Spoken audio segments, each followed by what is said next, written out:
السلام عليكم صاحبيال halkan waa kaalkan wanaad kaga barateen barasho cilmi kombiyuutarka noocyadiisa kala duwan muuqaalkan insha Allah waxaan ku baran doonaa qaabka ay u shaqeeyaan hard drive-yada kombiyuutarka iyo qaybahooda kala duwan hard disk drive waa qalab ku jira gudaha kombiyuutarka wuxuuna mas'uul ka yahay kaydinta xogta ku jirta kombiyuutarka haddii ay ahaan lahayd sawirro codad iyo muuqaallo hard diskigu xogtu wuxuu hayn karaa waqti dheer haddii kombiyuutarka la damiyana xogtaasi ma lunto hard diskiga kombiyuutarka wuxuu qaataa xarafka C waxaana halkaasi gala Microsoft oo ah softwarada ka shaqeysiya kombiyuutarka balse haddii drive C-ga la qaybiyo wuxuu qaadan karaa xarfaha D, E iyo xarfaha kale ee ku sii xiga kombiyuutarada maanta jira waxay ku yimaadaan hard drive aad u weyn oo gaaraya 1 TB ama 1 terabyte oo u dhiganta 1 GB si loo ogaado cabirka hard drive-ka ama inta uu qaadi karo waxaa loo isticmaalaa halbeegyada kala ah kilobyte oo loo soo gaabiyo KB, megabyte oo loo soo gaabiyo MB, gigabyte oo loo gaabiyo GB iyo terabyte oo loo soo gaabiyo TB waxa ugu yar ee uu kombiyuutarku kaydin karo waxaa loo yaqaanaa bit byte waa ereyga ugu badan ee loo isticmaalo xisaabinta kaydka kombiyuutarka wuxuuna kaydin karaa hal xaraf halkii eray oo qoraalka caadiga ah wuxuu ka qaadan karaa kaydka kombiyuutarka 10 ilaa 20 byte halkii sadarna wuxuu qaadan karaa 70 byte halka 2 ilaa 3 baargaraafna ay qaadan karaan 1 kilobyte haddii aan isbarbardhig ku samayno halbeegyada hard drive-yada waxa ay noqonayaan sida soo socota 8 bit waxay u dhigantaa 1 byte 1024 byte waxay u dhigantaa 1 kilobyte ama 1 KB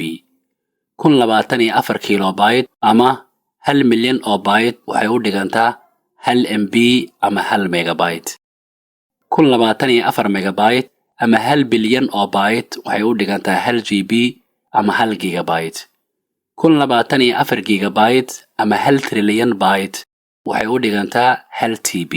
hard drive-yada waxaa loo qeybiyaa laba nooc oo kala ah SSD oo laga soo gaabiyay solid state drive iyo HDD oo laga soo gaabiyay hard disk drive SSD-gu xawaarihiisu aad buu u sareeyaa waana qaali ma laha wax guux ama shanqar ah marka uu shaqeynayo waxayna wax ku kaydisaa jibyo lagu alxamay kombiyuutarka HDD-gu ama hard disk drive-ku wuu ka xawaari yar yahay SSD-ga wuuna ka raqiisan yahay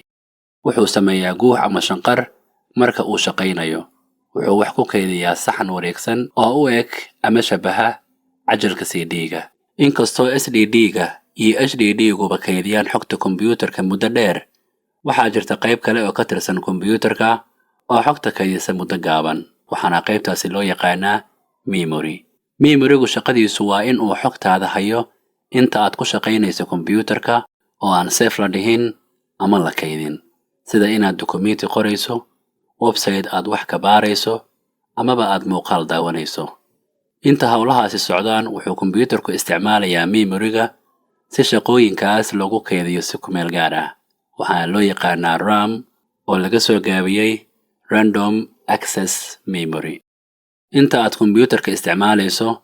haddii aad xogtaada safe garayso waxaa lagu sii kaydinayaa hard drive-ka balse haddii aadan safe dhihin kombiyuutarkana uu damo xogtaada lama kaydinayo wayna lumaysaa kombiyuutarada maanta jira waayahan waxay ku yimaadaan xawaare gaaraya 4 GB ilaa 32 GB balse wax ugu badan oo hadda la isticmaalo RAM-koodu waxa uu gaarayaa 8 GB ilaa 16 GB muuqaalkayna maanta halkaas ayaan ku soo koobayaa fadlan haddii aad ku cusub tahay kanaalka waxaan kaa codsanayaa inaad subscribe inoo saarto sidoo kale muuqaalkan aad like inoo dhahdo